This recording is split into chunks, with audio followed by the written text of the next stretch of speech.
Hi there, welcome to Appy Chips YouTube channel. I am Amberjan and today we will learn how to install this app on Mac using Homebrew, which is also popularly known as simply Brew. But before we get started, let me answer some frequently asked questions first. To start with, what does a package manager like Homebrew does? Well, a package manager lets you install, uninstall or repair apps on your Mac. A package manager is very similar to App Store on macOS or Microsoft Store on Windows operating systems, except that a package manager uses commands that you type on Mac terminal to install or uninstall different programs. Some of the popular package managers for Mac include Homebrew, Nix, and Macports. And if you are coming from a Linux background, you will feel at home with Homebrew, especially if you have used package managers like apt, pacman, yum, etc. on Linux based operating systems. Next up, is it safe to install the Mac apps via Homebrew? Short answer, yes. In fact, Homebrew is the most popular and thus most widely used package manager on macOS. Moreover, Homebrew is a non-profit member of Software Freedom Conservancy Foundation, also known as SFC Foundation. Many other open source projects like Git, BusyBox, Samba, Wine are all part of this Software Freedom Conservancy organization. Also, you might be surprised to know that Homebrew is the most forked project on GitHub and it has the largest number of contributors on its GitHub repository. Many devs at organizations like Google, Apple, Dropbox, Stripe, etc. use Homebrew to set up different development environments on their MacBooks and iMacs. Next question. Can you use Homebrew to install programs on Apple Silicon or more popularly known as M1 MacBooks? Again, yes. Starting version 3.0 of Brew, Apple Silicon is now supported on Homebrew.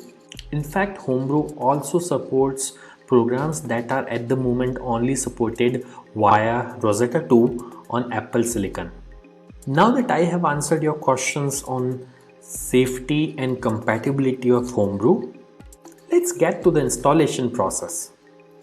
Before we can install anything using Brew, we need to install the package manager itself, that is Homebrew, on your Mac. So let's see now how can we install Brew on Mac. Let me open my Mac here. First, you need to press Command and space on your keyboard. This will open Spotlight Search on your Mac. And then you have to type terminal.app. You will see this terminal app. Simply double click on it to open terminal. Let me maximize this terminal window. Now we need to copy paste the command to install Homebrew from the Brew website. So open your web browser and simply go to the website brew.sh. Once you are on the website, you will see this section called Install Homebrew, which has a command that you can simply copy by clicking on this button over here. Once it is copied, you have to go back to terminal, right click, paste. Now that the command is copy paste over onto this terminal, press enter. This will start Brew installation. Now it is prompting me to enter my user's password on Mac. I am going to type the password now, but it won't be visible on your terminal. Once you have entered the password, simply press enter, and if the password is correct, the script will continue. Now it is saying press return to continue the installation. I'll press enter here, and this will start the installation of Homebrew on my Mac. Let's wait for this to finish. As this message here says, installation successful. So that's it. Brew is successfully installed on your Mac now. Now before we proceed, I would like to highlight that Brew collects anonymous usage data via Google Analytics. As you can see on this page, if you want to opt out, you can simply run this command brew analytics off and press enter, which simply disables the anonymous usage data collection on your Mac. Now let's update the package database locally by pulling the metadata of the latest packages on a local map from the central Brew repository. This should typically take less than a minute to complete depending on your internet connection speed. To do so, simply type the command brew update and press enter. As you can see, my local Brew database is already up to date because I just installed Brew on my system. Now to install the app, let's run the brew install command. Mind you, if during installation, if you're prompted to enter a password, enter your Mac user's password to continue.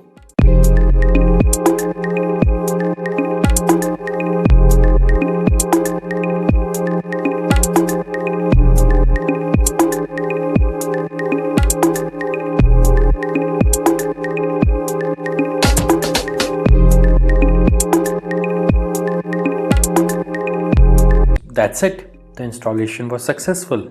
If this video was useful, don't forget to hit the like button.